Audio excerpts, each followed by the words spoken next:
Hello everyone and welcome back to the 101 with M and Ollie YouTube channel. This is our world premiere of our Premier League predictions, starting off with game week 4.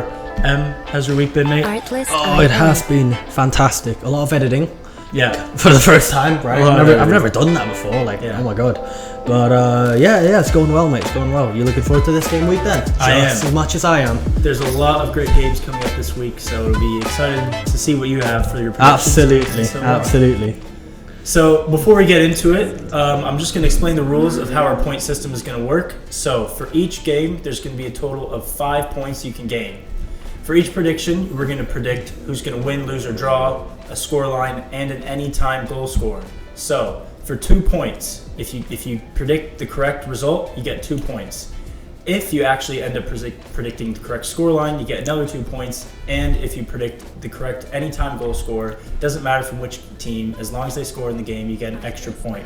So with those rules, it could be easy for one of us to get a high score and one of us to get a low score. So there's a lot of differentials in play here.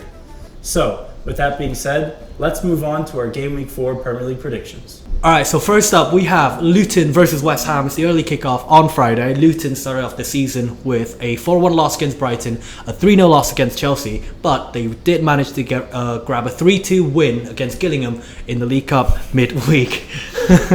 Gillingham, yeah, 3-2 though. Fucking hell, barely beat them, right? West Ham's form, they did draw against Bournemouth 1-1. Game week 1, but they did manage to beat Chelsea 3-1 and Brighton 3-1 in the following fixture. So how do you think this game week is going to go then, mate? I think it's going to go only one way. Luton have not looked anything at all impressive throughout the first 2 weeks. They did get that game off against Burnley that was cancelled, but now they are at home. It's the debut of their ground in the Premier League, Kenilworth Road. But I think this is going to be West Ham all over it. They've had a great couple of games against Chelsea and Brighton. So I think West Ham signing Kudus as well is such an exciting signing. So I think West Ham will win this one comfortably. Well, you can say that, but I do think Kenilworth Road will be absolutely buzzing for their first Premier League game. And God, well, they've never been in the Premier League, right? First time ever. Yeah, for the first time ever. So it won't be the easiest game for West Ham. It's probably the worst time to go away to Luton. It's their first home game of the year. That is why I have gone for still a West Ham win 3-1, but anytime goal scorer, I've gone with Carlton Morris of Luton Town. What about you, mate? He did score in the first game against Brighton, a penalty, so he is their only goal scorer thus far throughout the Premier League season. But me, I've also gone with the West Ham win. I've gone with a 2-0 win, and I've predicted Jared Bowen to continue his goal-scoring form to become the anytime goal scorer in this match. It's boring. It's boring. Very boring. But it's a safe pick. I have a bit more exciting picks, you would say, further on down for these predictions. But Bowen and West Ham's attack has looked great, so I think he'll continue to be on his goal-scoring form. I do. So moving on then to the Saturday fixtures, we are starting off with the early kickoff between Sheffield United at home to Everton. Sheffield haven't had too many positives throughout the season so far. One positive is signing Cameron Archer from Villa, £18 million striker, so he needs to come in and produce right away. Whereas Everton have looked probably even worse in my opinion. They're dead last in the league right now, yet to score a goal. So it's a really big relegation scrap game, I'd say. Yeah, I definitely think so too. I mean, Sheffield United lost to Lincoln midweek. Yeah, that's pretty bad. Think of it that way. They did field a decently strong side against Lincoln. I mean, stats say that they were in control. I think you should look out for midfielder Oliver Norwood this game, as he did perform well in the other games. Just maybe Norwood can play a lot more progressive for Sheffield against Everton. Mm-hmm. Arguably the two worst sides in the Premier League at the moment. I'd put Luton above them for sure, and hopefully William Osula or Benny Traore will be able to put the ball in the back of the net. Everton though, missing DCL this game. He's been so unfortunate with his injuries. He's just come back from an injury and he got his face completely smashed by, who was it in Martinez, game 2? Right? Was it Emi Martinez? I thought so. Emi Martinez. So really tough for him. But who do you got winning this game or a draw? This game's got a 0-0 draw, I think, written all over it. But obviously I'll still give you an anytime goal scorer because I want that point. Mm-hmm. What about you? I've gone for an Everton 2-0 win. I think They have the most expected goals so far throughout the season without actually scoring a goal. And they've got some good attacking talent now with new signings coming in through the door, so I've gone with an Everton win. Ollie, then, who have you gone as your anytime goal scorer? I have gone with big James Tarkowski. I think set piece play is going to be crucial. It's going to be crucial for Everton this entire season. He does get an odd goal here and there, so I think get a corner, Danjuma whips it in, Tarkowski on the ball, goal. It's a pretty smart pick. For especially a set piece side. I think there aren't going to be any goals, but if there will be a goal, I'd probably go for an Danjuma. Yeah. So anytime for him. Spurs legend, by the way. And Spurs legend. A point for me. I'll take that. Next up, then, we have Brentford hosting Bournemouth at home. Now, Brentford played Newport County midweek and only barely beat him on pens, and then Bournemouth beat Swansea midweek, but neither of them did too well last game week. Brentford got a draw against Palace, and obviously Bournemouth lost 2-0 to Spurs. Yep. What do you think? I think this is a good opportunity for Brentford to come back. They had a disappointing result at home to Palace last week. And for Bournemouth, they need to pick up a result. 1 point through the first 4 matches is not good enough if they do not pick up a result here. So with that being said, I have predicted a Brentford win. I think they're going to win 3-1. Em, what do you think? It's a hard one, this one. It is a hard one. I think Bournemouth is underrated. Yeah, I think so too. They're a good side with which is exactly why I'm actually going to go for a 1-1 draw this game. Okay. I mean, I love the defence of Brentford. Yeah. Right? Who do they have? They have Hickey, Pinnock, Ben Mee, Collins, and Rico Henry, who you should really keep an eye out on. He had a good start to the season. Also, Visa and Burmo, they would love going up against that, I'd say, weak defence of Bournemouth. Yeah. That's why, for any time goal scorer, I've gone for Burmo. And I've gone for Visa. So the two big men for Bournemouth competing against each other. So let's see what happens with that one. All right, next up is Burnley at home to my beloved Tottenham Hotspur. In my opinion, Burnley need to try and attack on the counter. They're not going to see much possession, whereas for Spurs, they need to try and produce more chances for Richarlison. He did score midweek against Fulham, even though we did exit out of the Carabao Cup there in round 2. But that will do him the world of good confidence-wise. So I think those are the two main keys that each team need to focus on. Em, what do you think about this game? Well, I'm saying if you look at Burnley, I mean, company definitely fears that both Vitinho and Ekdal, who was carried off on stretchers midweek, and obviously Aaron Ramsey's also limped off the field. Yeah. They are dreading the news of the diagnosis of their players. So with Spurs then, I mean, Richarlison picked up a knock midweek this week, didn't he? Yeah. It was a bit more of a precautionary thing. People thought the same thing with James Maddison after the Man United game, and he was perfectly fine. So I think Richarlison will be fine. But if he is out, I'm not too worried that we'll miss him. So what do you have for the result of this game? I mean, I think it can only go one way for you. By no surprise, I'm picking a Spurs win. 3-0 is the goal score, and Heung-min Son to finally get his Premier League season up and running to be my anytime goal scorer. Em? I'm going to go with... come on. You know the sensible. I'm going to go with a 1-1 draw. Oh, it's not going to be between a draw. Burnley and Tottenham Hotspur. You've done this year in, year out. You're fooling no one. It's going to be a 1-1 draw between Burnley and Spurs, and I picked the anytime goal scorer to be Dejan Kulusevski. Okay, I like that. Kulusevski's my favorite player. So there you go. We now have, moving on to the next match, Chelsea at home hosting Nottingham Forest. Barely beat Wimbledon midweek, but you've got... They didn't field the strongest teams. No, it was a heavily rotated side. Yeah. They didn't field the strongest teams, so it doesn't matter. Nottingham Forest, some would say unlucky to have lost to Man United, also lost to Burnley. I think this game is probably sort of perfect for two players, Enzo Fernandez and Raheem Sterling, because I think they're going to play a double pivot of Conor Gallagher and Moses Caicedo. I don't think they'll start Noni Madueke. Enzo and Raheem having that freedom, it's either going to be an absolute festival for Chelsea this game, or they're not even going to win at all. Chelsea also hosting a lot of injuries. You've got Romeo Lavia due to fitness, Borja, knee injury. Wesley Fofana, Badashile's out. Nkunku's out. Chukwemeka's out. Reece James is out, as always. Mikhailo Mudrik's out, and Trevor Chalobah is also out. Cucurella might go to Manchester United. Well, we'll get there in a minute. Okay. We'll get there in a minute. Pretty excited. So, what do you think Nottingham Forest got to do this game then to stay in it? I think your old player Anthony Elanga needs to get involved a lot more. You saw opening day against Arsenal. He created a great opportunity for them to get one back and put pressure on them.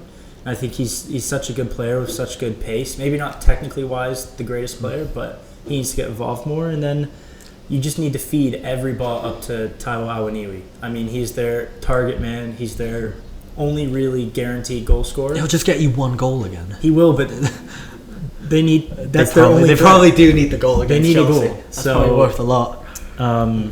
But you did mention injuries, and they have a lot. But Chelsea have signed so many players since Todd Bowley that they're so well equipped to cover it all.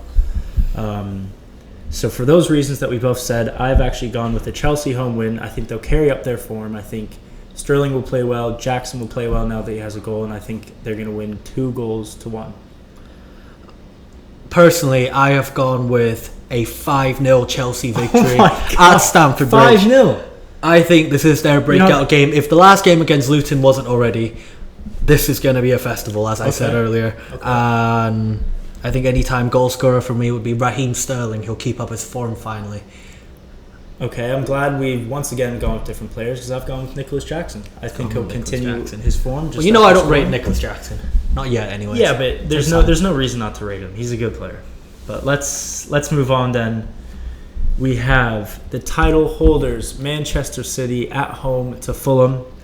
It is first place versus 12th place in the league. City coming off a bit of an odd game against Sheffield United, but we know how good they are, and they came away with the win. Whereas Fulham had a huge result against Arsenal, picking up a point, and then beating Spurs midweek in the Carabao Cup. So they've had a pretty decent week. So, what do you think will happen in this game? I mean, I could say what, the different factors are between the two teams, like how Man City's definitely missing Kevin De Bruyne, John Stones, and Akanji might be out now with an illness, or Doku could have a first start. Not a start, and probably come on via the bench, right? Yeah. I just don't think that matters because it's Manchester City. Did you also see they signed Mateus Nunes from Wolves? Are you serious? Yeah. I don't really understand the signing because they don't need him, and he's not that impressive of a player. He has good purple patches, but overall, it's a bit of an odd one. But City transfers usually work out. But you can look at Fulham though. Mm-hmm. They're probably going to drop Issa G up. Tim Ream's now back, and he played, I heard, pretty well midweek against Spurs. I don't know if you can confirm that. He was all right. Fulham was average, but we were below average. So, and Willian could also return, but Silva might just opt for Bobby De Cordova-Reid yet again. So, yeah, this one bit of a no-brainer for me. Just not Chelsea. Man City's going to go 2-0 up and then get their foot off the pedal, and it'll end 3-0. Okay, I have actually gone with 3-0 as well. We did say, at least I thought last week, Fulham no chance against Arsenal, and they picked up a point, so stranger things have happened, but I've also gone with the City 3-0 win, and who else than Erling Haaland to be the anytime goal scorer? Oh, you're so boring. Who have you You're so boring. I've gone with Jack Grealish as their anytime goal scorer. I love a bit of Jack, so I know how much you love Jack Grealish. I love Jack Grealish.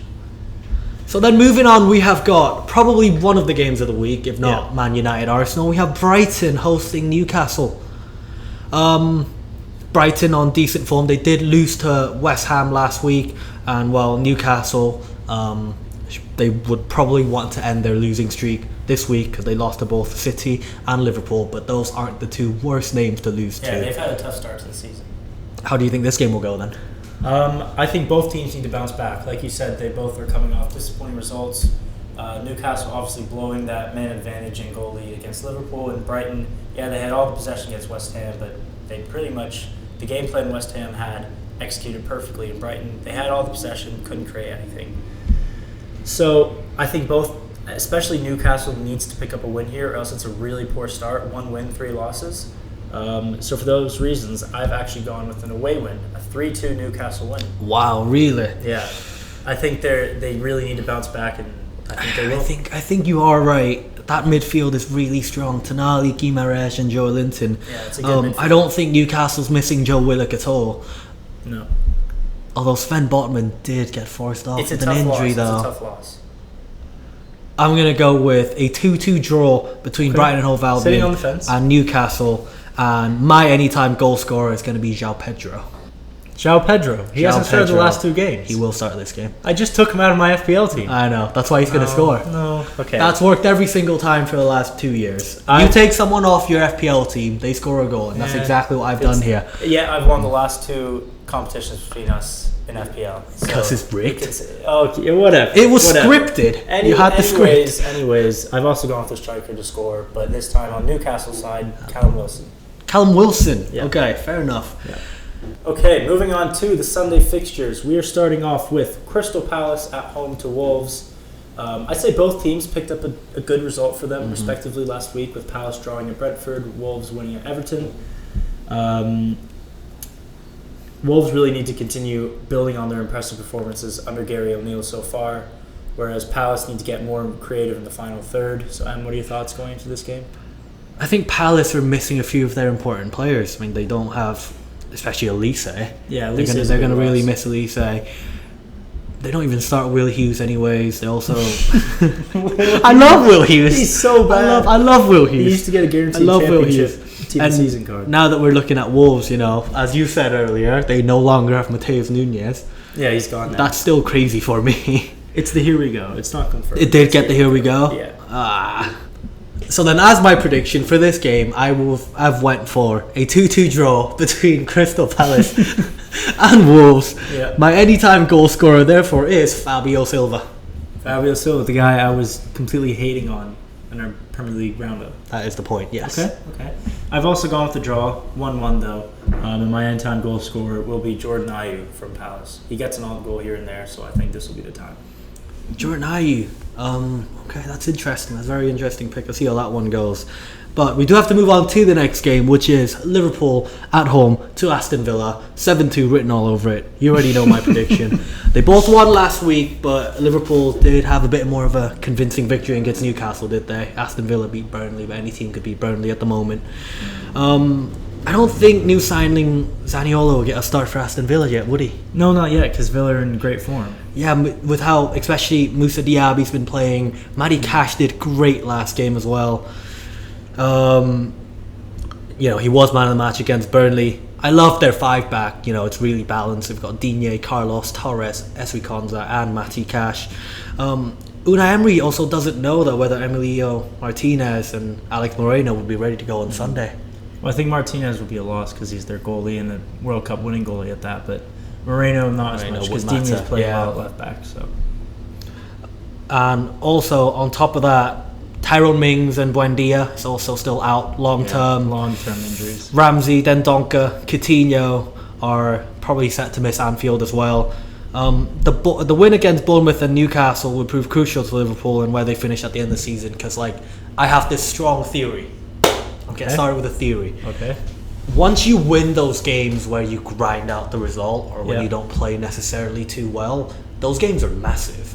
That's still 3 points even when you're shite. So, yeah. What do you think then? Well, for this game, I think Liverpool showed great character to fight back after going down to 10 men to not only come back, get result, but win. And Villa have just been super impressive lately. A convincing win at Burnley, 4-1. They had a great midweek a couple weeks ago in the Conference League against Hibernian, wherever they are, 5-0 win. 5-0 and So 3-0. I don't think it'll be a 7-2 again, like you may think. It'll be a change my prediction. It'll be a much closer game.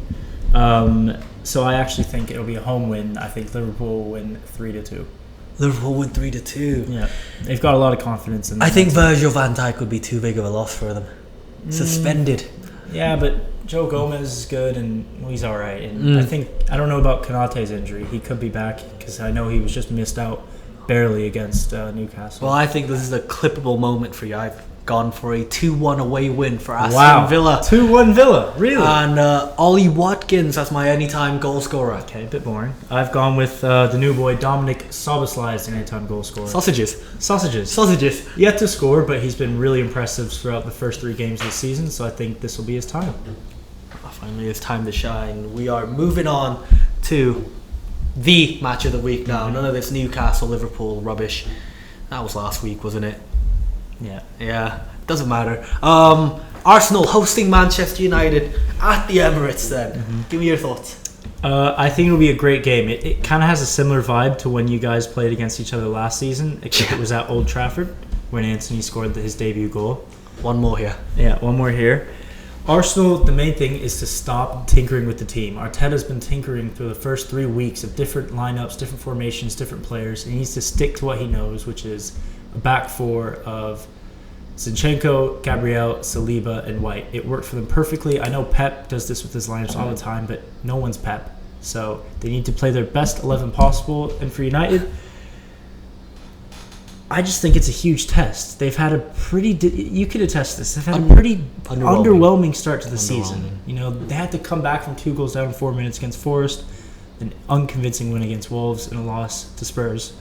So it's a huge test. And one thing I will say, I really hope he gives Sancho a start, because Sancho has performed in big games recently last season, and I think he hasn't done anything so far to not be in a starting position. Because especially with Anthony being how bad he is, they need to give Sancho a start on the right.